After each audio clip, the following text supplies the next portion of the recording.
بسم الله الرحمن الرحيم فخلف من بعدهم خلف أضاعوا الصلاة واتبعوا الشهوات فسوف يلقون غيا إلا من تاب وآمن وعمل صالحا فأولئك يدخلون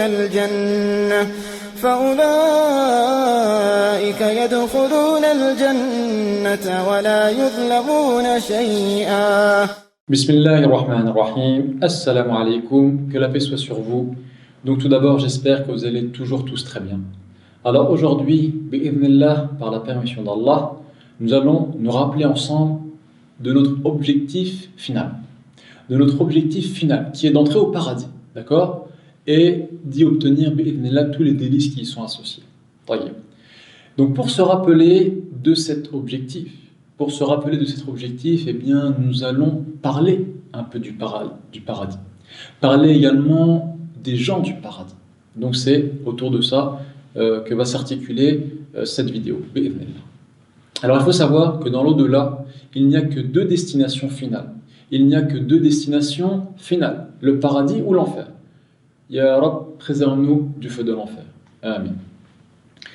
Ensuite, le fait de se rappeler de notre objectif, ça va nous aider, Inch'Allah, à nous préparer pour obtenir, Inch'Allah, cet objectif final. Ça va nous aider également à voir quels sont nos manquements pour pouvoir essayer d'y remédier à temps.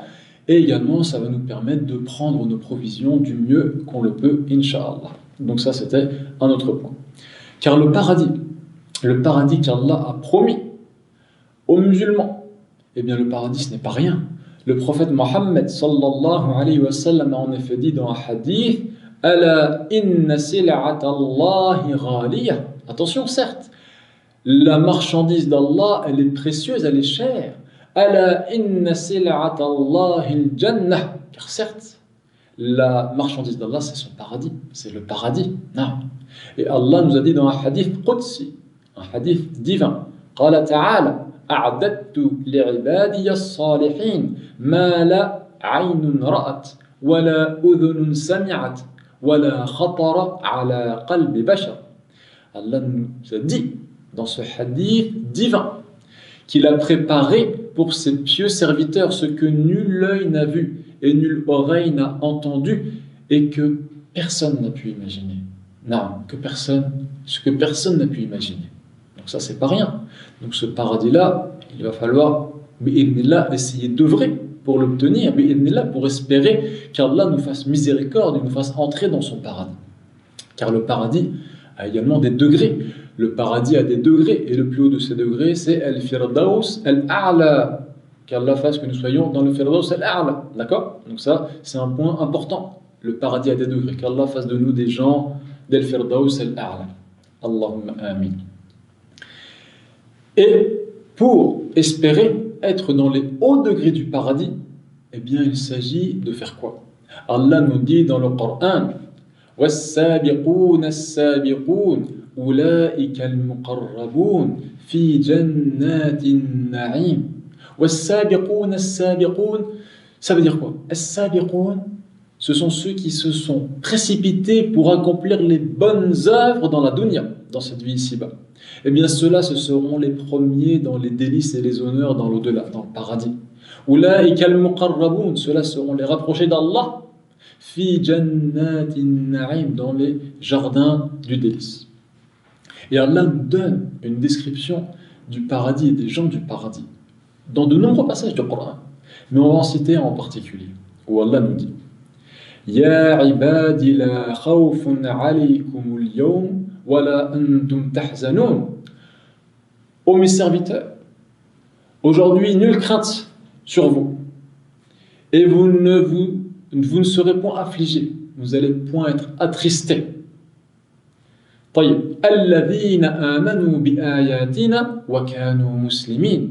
Ceux qui ont cru, il s'agit de qui? Ceux qui ont cru en nos signes dans la dunya, dans cette vie ici-bas, et qui étaient des musulmans.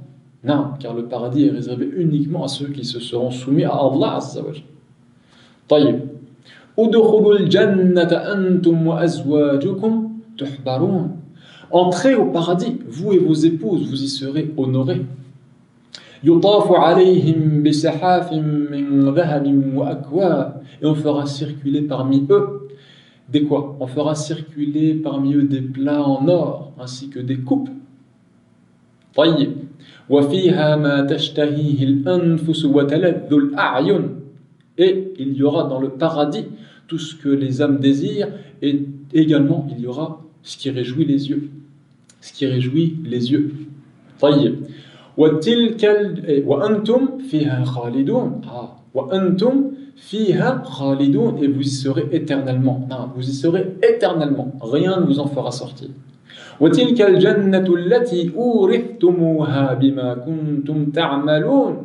Et voici le paradis dont on vous a fait hériter pour ce que vous accomplissiez comme œuvre.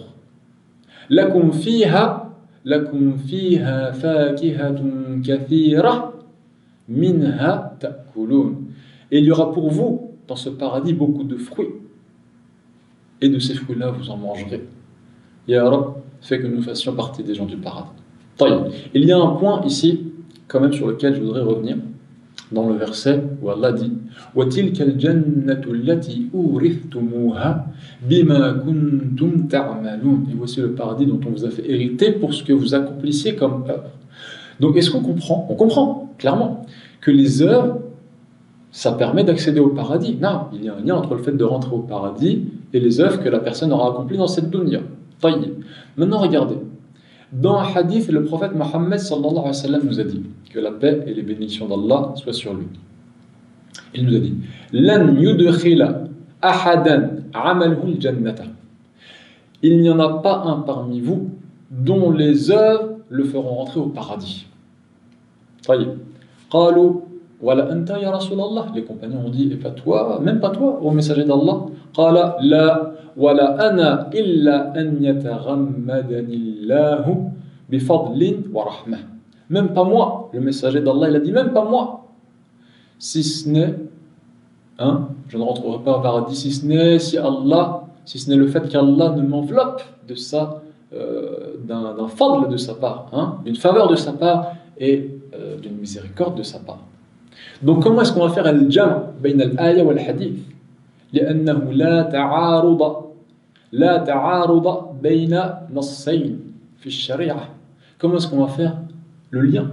Comment est-ce qu'on va plutôt trouver une manière de rassembler le verset et le hadith qui en apparence, uniquement en apparence, sont en contradiction, car il n'y a pas de contradiction réelle entre deux textes dans la législation islamique, deux textes qui sont authentiques et deux textes qui sont sarih, qui sont clairs. Il n'y a pas de contradiction possible.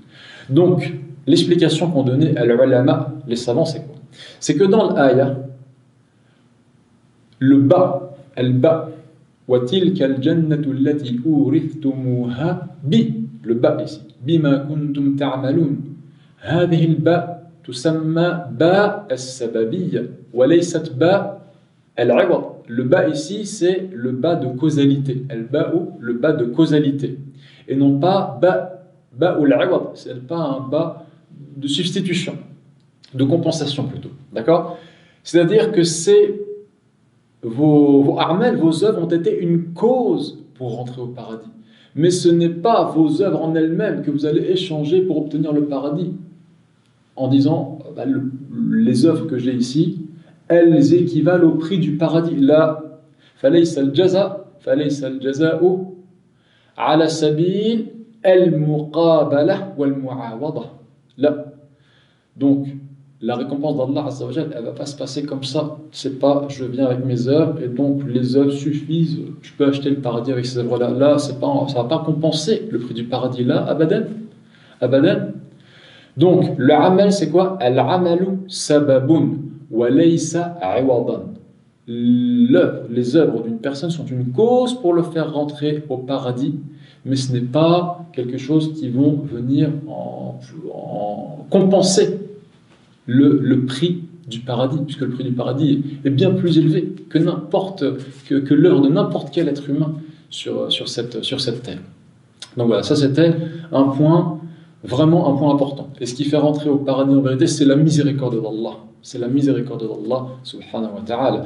Ce qui n'empêche pas qu'il ne faille pas œuvrer. Là, il faut œuvrer. Et il y a certaines œuvres qui sont plus méritoires que d'autres auprès d'Allah et qui amènent justement plus sa miséricorde, comme le tawhid. فَمَنْ حَقَّقَ التَّوْحِيد دَخَلَ الْجَنَّةَ بِغَيْرِ حِسَابٍ. Celui qui va réaliser comme il le faut le tawhid, l'unicité d'Allah, eh bien, il rentrera au paradis sans hisab, sans qu'on lui demande de compte. Donc ça, c'est azim. Donc quoi qu'il en soit, malgré tous les péchés qu'on ait pu commettre, tous les péchés que nous commettons, eh bien, il ne faut pas désespérer. Ne désespérons pas de la miséricorde d'Allah. قُلْ يَا عِبَادِيَ الَّذِينَ أَسْرَفُوا عَلَىٰ أَنفُسِهِمْ لَا تَقْنَطُوا مِنْ رَحْمَةِ اللَّهِ. Non, il ne faut pas désespérer. Allah s'adresse à nous. Ô vous, les serviteurs d'Allah qui avez commis des excès, au détriment de vos propres âmes, ne désespérez pas de la miséricorde d'Allah. Inna Allah yaghfiru dhunuba jami'a, car Allah certes pardonne tous les péchés. Non, pardonne tous les péchés. Alors attention, il faut faire attention au shirk, car la personne, effectivement, qui est dans cette dunya, même si elle commet du shirk, qui est le plus grave de tous les péchés, si elle se repent de ce shirk-là dans cette dunya, bi'idnillah, si elle meurt à la tawhid, sur l'unicité, eh bien elle rentrera au paradis. Maintenant, une personne qui commet du shirk, du polythéisme, dans cette dunya, et qui meurt du shirk al-akbar, du grand shirk notamment, et qui meurt sans s'être repenti de ça, alors là, attention, il faut faire attention, car ça, c'est une cause pour ne jamais rentrer au paradis et pour demeurer éternellement en enfer, qu'Allah nous en préserve. Allah dit en effet dans le Coran, « Innahu man yushrik billah » فقد حرم الله عليه الجنة ومأواه النار وما للظالمين من أنصار. Certes, celui qui donne un associé à Allah Azza wa Jalla, celui qui donne un associé à Allah, eh bien Allah lui a certes interdit le paradis et sa destination sera le feu et il n'y aura pas de secoureur pour les injustes. Ya Rab, préserve-nous de cette mauvaise fin. Amen. Taïb. Donc effectivement, il ne faut pas désespérer de la miséricorde d'Allah, mais il faut faire attention à ne pas commettre de shirk notamment, ne pas commettre de shirk.